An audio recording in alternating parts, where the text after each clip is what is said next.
Dhaka college এবং ঢাকা বিশ্ববিদ্যালয়ের মধ্যকার যে সংঘর্ষ, সেই সংঘর্ষ নিবৃত্ত করার জন্য পুলিশ এবং বিজিবি কাজ করছে, কিন্তু কোনোভাবেই কিন্তু তাদের যে সংঘর্ষ, সেই সংঘর্ষ কিন্তু নিয়ন্ত্রণে আনা যাচ্ছে না।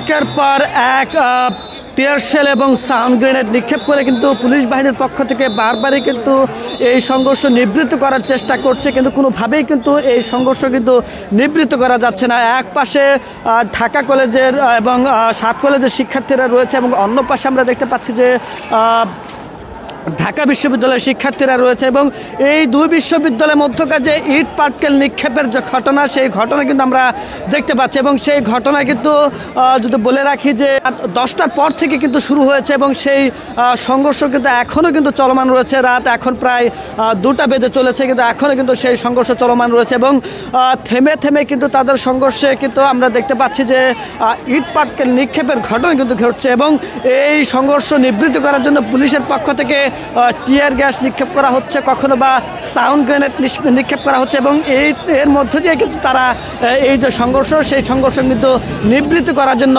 চেষ্টা চালাচ্ছে, কিন্তু কোনোভাবেই কিন্তু এই যে সংঘর্ষ, সেই সংঘর্ষ কিন্তু নিবৃত্ত করা যাচ্ছে না। তবে পুলিশ বাহিনী এবং বিজিবির পক্ষ থেকে কিন্তু এখনও কিন্তু তাদের যে কার্যক্রম, সংঘর্ষ নিবৃত্ত করার যে কার্যক্রম, সেই কার্যক্রম কিন্তু করে যাচ্ছে। দর্শক, আপনারা দেখছেন কালের কণ্ঠ, সাথে রয়েছি আমি আব্দুল হামিদ। এবং যদি বলে রাখি যে এই সংঘর্ষর প্রাথমিক বিষয়টি বলে রাখি,